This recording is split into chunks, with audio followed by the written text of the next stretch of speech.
Майже 2000 кілометрів і кілька кордонів здолав цей позашляховик, перш ніж підсилити 48-й окремий штурмовий батальйон імені Номана Челібіджихана.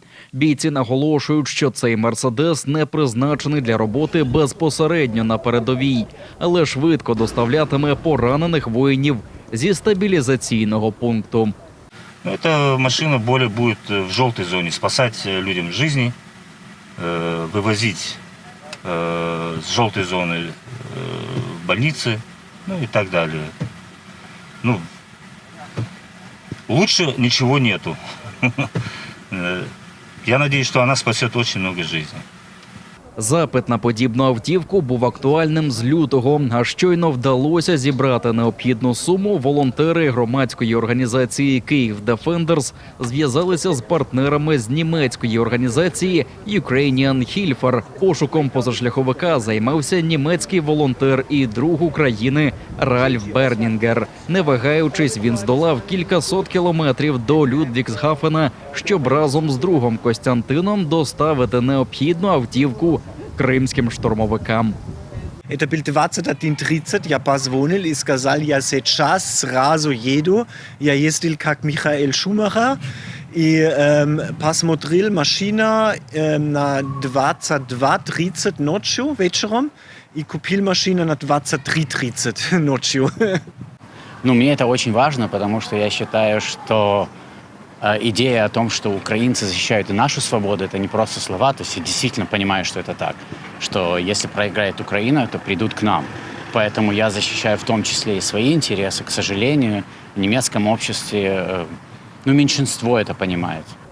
Запит кримських штурмовиків на бойові колеса завжди актуальний, зізнається військовослужбовиця із позивним «Хюрем». Для ефективного виконання кожної задачі потрібен свій транспорт.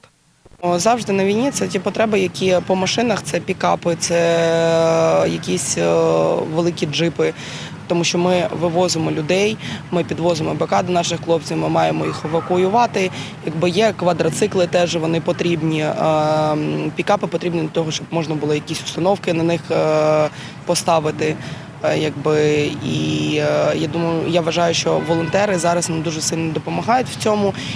Волонтери «Київ Defenders» підтримують 48-й окремий штурмовий батальйон уже більш ніж півроку, розповіла СІО організації Іва Кошова. І каже, планують лише посилювати співпрацю із кримськими штурмовиками. Насправді наша співпраця почалася в кінці минулого року, 23-го року, з передачі старлінків цьому підрозділу. І ми тоді дізналися один про одного. Зараз доволі тісно спілкуємося. Дуже класний підрозділ, вони молодці, вони працюють на таких напрямках там, де мало хто працює, скажімо так. І ми раді їх підтримувати і плануємо підтримувати в майбутньому. Ми намагаємось допомагати більш ефективно, в тому сенсі, що як можна скоріше, як можна швидше передавати саме там, де палає. «Київ Defenders» утворилися після початку повномасштабної навали у 2022 році. Відтоді передали допомоги на понад 40 мільйонів гривень для майже 60 бойових підрозділів українського війська. Суттєвий напрямок у нас допомога автівками, тому рахунок там вже йде на десятки.